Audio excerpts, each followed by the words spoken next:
Pemirsa, masyarakat di Bali tidak perlu khawatir kehilangan pesonanya pada tahun 2016.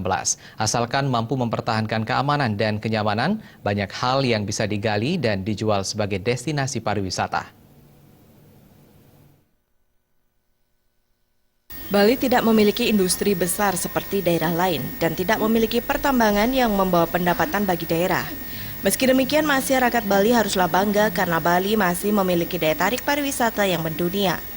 Pengamat ekonomi Profesor Gede Sri Dharma mengatakan, meski bermunculan banyak objek wisata lain di belahan dunia, Bali memiliki magnet tersendiri yang mampu menggugah ketertarikan masyarakat internasional.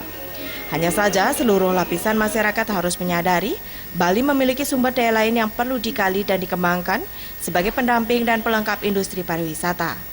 Dengan tidak melupakan alam dan budaya yang selama ini sudah menjadi ikon, Bali masih bisa memadukan semuanya menjadi pariwisata pendidikan, pariwisata kesehatan, dan pariwisata industri, dengan mengangkat dan memanfaatkan kearifan lokal.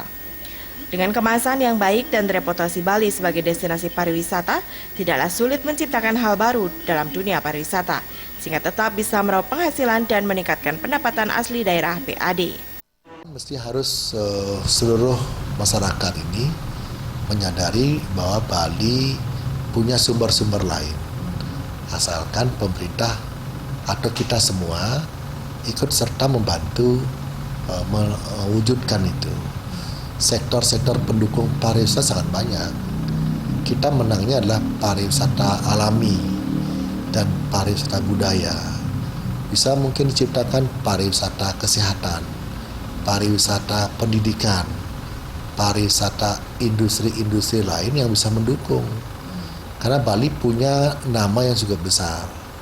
Nah, kalau ini bisa dibangkitkan, bukan hanya dikaitkan dengan pariwisata budaya atau pariwisata pantai dan seterusnya, saya yakin bisa saling mendukung. Lagi sekali, kita harus menyadari bahwa Bali sudah punya nilai jual yang bisa dibanggakan.